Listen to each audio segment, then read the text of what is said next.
Hello everyone, प्यारे बच्चों, I welcome you all to our learning platform molding minds. तो चलिए let's start learning. Today our subject is English. Worksheet number is 21 in the date 22 August 2020 and your class is 10th। यहाँ अपना नाम mention करेंगे, अपने class teacher का नाम mention करेंगे। तो आज का हमारा टॉपिक रहेगा न्यू एजुकेशन पॉलिसी 2020, नई शिक्षा नीति 2020। तो चलिए इसमें देखते हैं क्या चेंजेस है, क्या स्ट्रक्चर है, पढ़ते हैं। New structure of school education 5+3+3+4 3 years in pre school and 12 years in school. तो ये हमारा नया स्ट्रक्चर रहेगा, जिसमें 3 साल आप प्री स्कूल में रहेंगे और उससे अगले 12 साल आप स्कूल में पढ़ेंगे। उससे पहले, आगे बढ़ने से पहले हम एक बार जो अभी एग्जिस्टिंग जो भी हमारा स्ट्रक्चर चल रहा है एजुकेशन पॉलिसी का, उसको देखते हैं। उसके लिए हम दूसरी स्लाइड पर चलते हैं। ये आप एक डायग्राम देख रहे होगे, प्रीवियस एकेडमिक स्ट्रक्चर और new pedagogical and curricular structure. ये हमारा जो एग्जिस्टिंग स्ट्रक्चर है 10+2 वाला है, और ये हमारा जो 5+3+3+4 वाला स्ट्रक्चर है, जिसमें पहली स्टेज होगी फाउंडेशनल, जिसमें आप एज 3 to 6 तक आप 3 ईयर्स आंगनवाड़ी, प्री स्कूल या बाल वाटिका में पढ़ेंगे, और उससे अगले 2 साल आप क्लास 1 और 2 में रहेंगे। उसके बाद आप प्रीपेरेटरी स्टेज में आ जाएंगे, जिसमें आप क्लास 3 to 5 तक पढ़ेंगे। उसके बाद मिडिल स्टेज में क्लास आप 6 to 8 पढ़ेंगे, और जो सेकेंडरी स्टेज आएगी उसके बाद क्लास 9 to 12 तक आप पढ़ेंगे। तो आपको ये डायग्राम देख के कुछ समझ में आया होगा ज़रूर। चलिए और आगे पढ़ते हैं। For children of 3 to 6 years pre schools और बाल वाटिका। जो प्री स्कूल होंगे, बाल वाटिका होंगे, मतलब क्या, जो हमारे गवर्नमेंट स्कूल थे अभी तक फर्स्ट क्लास से शुरू होते थे। अब जैसे प्राइवेट स्कूल में प्री स्कूल्स होते हैं, किड्स स्कूल होते हैं, वो भी हमारे गवर्नमेंट स्कूल में होंगे। नेक्स्ट जो फाउंडेशनल स्टेज का जो सेकंड पार्ट है, वो हमारी एज 6 to 8 ईयर्स तक होगा, जिसमें क्लास 1 से लेकर 2 तक आप पढ़ाई करेंगे, और इन दोनों को हम फाउंडेशनल स्टेज बोलेंगे। जो हमारी अगली स्टेज रहेगी वो प्रीपेरेटरी स्टेज रहेगी, जिसमें आप एज 8 to 11 ईयर्स तक आपकी जो एज होगी, जिसमें आप क्लास 3 to 5 तक आप पढ़ेंगे। और जो तीसरी हमारी स्टेज रहेगी वो रहेगी मिडिल स्टेज, जिसमें आपकी एज हो सकती है 11 से 14 वर्ष तक, और जो आपकी क्लास होगी 6 to 8 तक होगी। इसमें आप क्या पढ़ेंगे? Experiential learning in the science, mathematics, arts, social science and humanities. आप अनुभव करके सीखेंगे साइंस के subjects, mathematics, arts, social science और ह्यूमैनिटीज़ के बारे में। जो हमारी लास्ट स्टेज रहेगी वो रहेगी सेकेंडरी स्टेज। इस पर काफ़ी अच्छा काम किया गया हमारी गवर्नमेंट के द्वारा। एज 14 to 18 ईयर्स तक आप इसमें आपकी एज हो सकती है। क्लास 9 to 12 आप इसमें करेंगे। 9th से लेकर 12वीं तक आप इसमें क्या पढ़ेंगे? Multi disciplinary study, critical thinking, flexibility and student choice of subjects. इसमें क्या क्या मेन पॉइंट्स हैं ये समझाते हैं आपको। मल्टी डिसिप्लिनरी स्टडी का मतलब हो गया कि आप, जैसे आप 11th में आ गए तो आप सिर्फ साइंस पढ़ सकते हैं, या आर्ट्स पढ़ सकते हैं, कॉमर्स पढ़ सकते हैं। अब आप मिक्स पढ़ सकते हैं।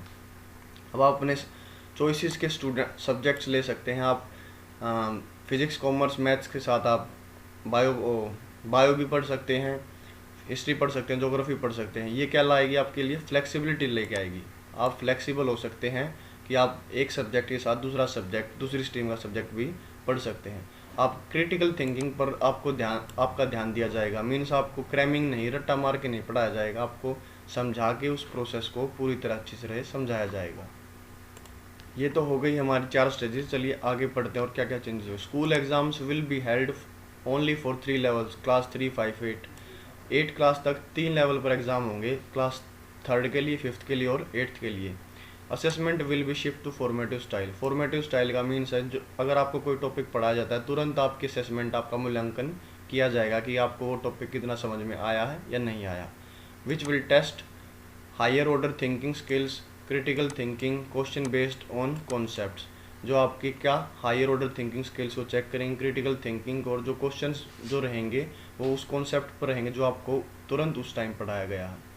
बोर्ड एग्जाम्स में भी कुछ चेंजेस होंगे। Board exams will continue but this will design for all round development. जो बोर्ड एग्जाम है 10th और 12th के लिए वो कंटिन्यू रहेंगे, जारी रहेंगे, लेकिन इनका ऐसी तरह डिज़ाइन, ऐसी तरह इनको बनाया जाएगा कि आपकी ऑल राउंड डेवलपमेंट हो सके। Board exams will have laser stakes. Board exams will have laser stakes का मतलब हुआ कि इन पर काफ़ी कम जोर दिया जाएगा। कि जैसे आज बहुत ज़्यादा जोर है कि 10th और 12th पर ही काफ़ी हम फोकस रखते हैं, लेकिन इस एजुकेशन पॉलिसी इम्प्लीमेंट होने के बाद, लागू होने के बाद, बोर्ड एग्ज़ाम्स पर कम वो दिया जाएगा ध्यान।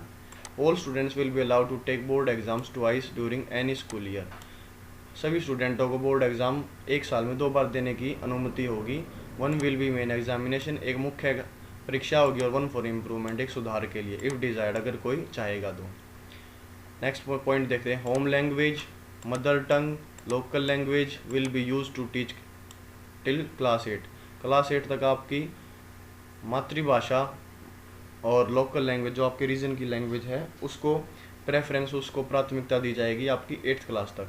अगला पॉइंट पढ़ते हैं, all subjects will be offered eight 2 levels for which beginning will be done with mathematics.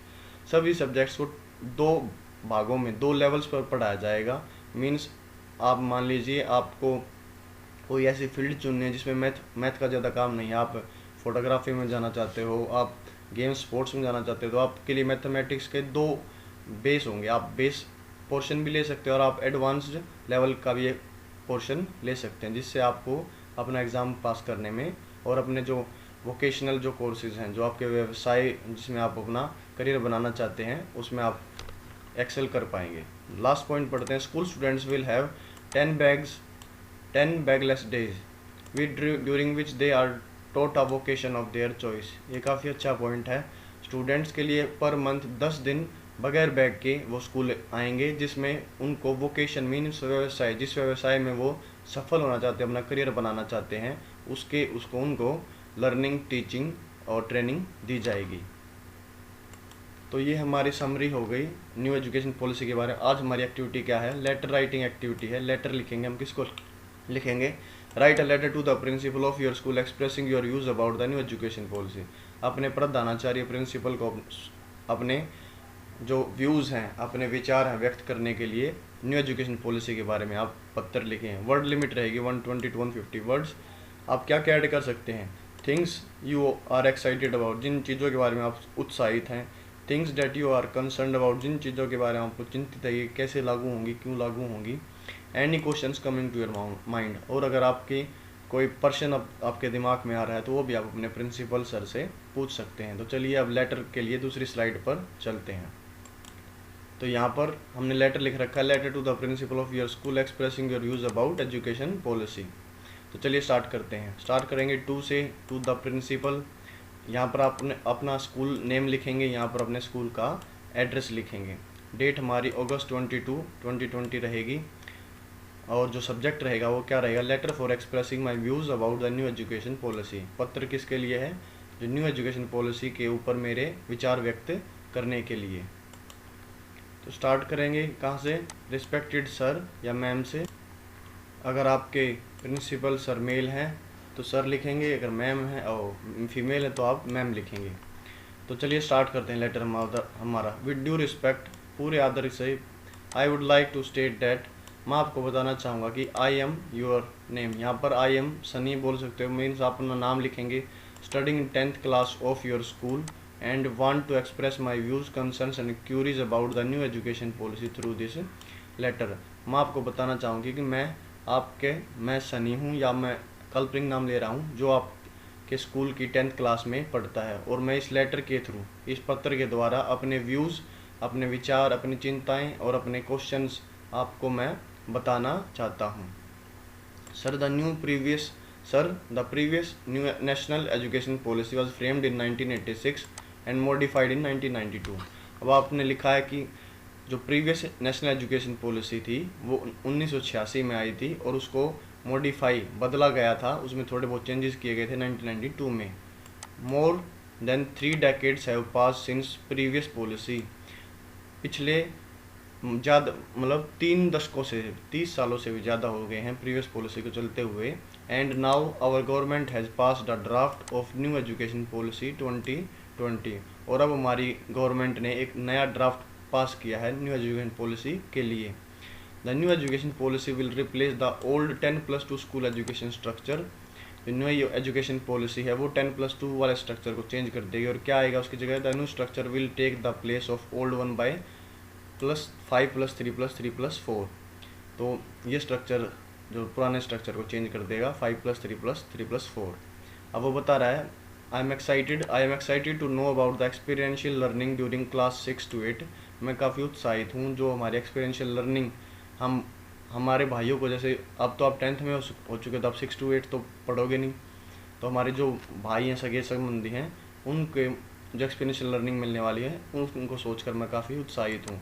The multi disciplinary study and student can choose their choice of subject during class 9th और 10th। और जो multi disciplinary study, जो हम science subject के साथ हम arts के और कॉमर्स के सब्जेक्ट पढ़ सकते हैं, या मेडिकल के साथ हम साइंस के सब्जेक्ट पढ़ सकते हैं 9th और 12th में, उनको लेकर भी मैं काफ़ी सोचकर उत्साहित हूँ। The introduction of all subjects at 2 level and 10 backless days for vocational training made me very excited।